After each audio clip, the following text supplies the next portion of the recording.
According to Rogue Coach Corrupted G, boost management is knowing when to use boost, when to go for boost, and how to use it efficiently. Boost management is one of the most important aspects in high-level gameplay and is absolutely essential in order to keep up with your opponents. Having good boost management can either make or break the entirety of your Rocket League games. The goal of this lesson is to practice boost management by analyzing match replays to track memorization, boost conservation, and awareness of the boost meter. To begin warming up, I usually like to compose myself and prepare myself for what I want to train or accomplish. Take 2 or 3 minutes to relax and focus on the goal of the lesson. Understand that failure is progress. Next, we will prepare ourselves physically to make sure we can perform as best as possible. Maneuver your chair and monitor to the correct spot and stretch your arms and hands and find whatever position is most comfortable for you to perform. Do this for about 2 to 3 minutes as well. Lastly, head into free play for about 10 to 15 minutes. Move around freely and make yourself comfortable in your movements. First, we'll be working on our memorization of the boost positioning of the field. There are 100 boost pads in each corner as well as each side of the midfield, with little 12 pads patterned across the entirety of the field. Turn off unlimited boost in your settings and take a few minutes to work your way around the field without ball cam, getting a feel for where each pad is positioned. After about 2 to 3 minutes of this, turn your ball cam on and try to drive over the boost pads without looking directly at them. Start off with counting how many small pads you can collect in 30 seconds without directly looking at them.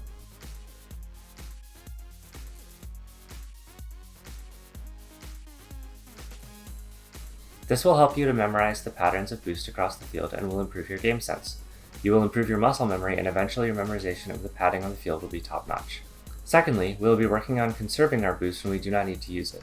Envision this. The ball rolls to your corner while the opposing team is all in their half recollecting boost. Would you use boost here? Most likely, you wouldn't. Whenever you have time with the ball and are able to take possession, you don't always need to use your boost if unnecessary. Saving boost when you don't need to use it is key. 2 of the best ways to do this are to save your boost whenever you are supersonic, as well as after you make your final contact on the ball. Pay attention to where you are positioned on the field and keep in mind if you should or should not be using your boost.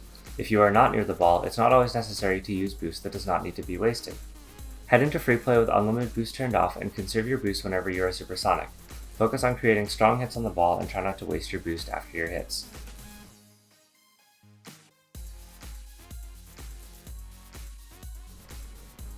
Lastly, we'll be combining the first 2 drills as well as adding a final objective.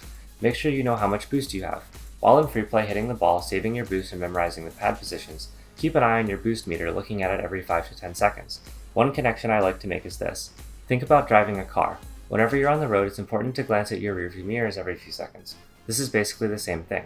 Just like you want to be aware of your surroundings on the road, you always want to be aware of your boost count. You never want to go up for the ball and then realize you're unable to do anything since you have no boost.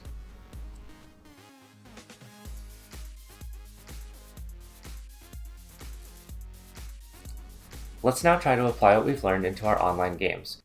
Queue into 4 to 5 online matches and focus completely on your boost management. Focus on only taking the small pads across the field while completely neglecting the full pads around the corners. Try and implement your memorization of the boost pads as well as keeping an eye on your boost meter. After these matches are done, save the replays and analyze them. See if there are times where you got caught out of the play going for full boost when you could have taken small pads instead.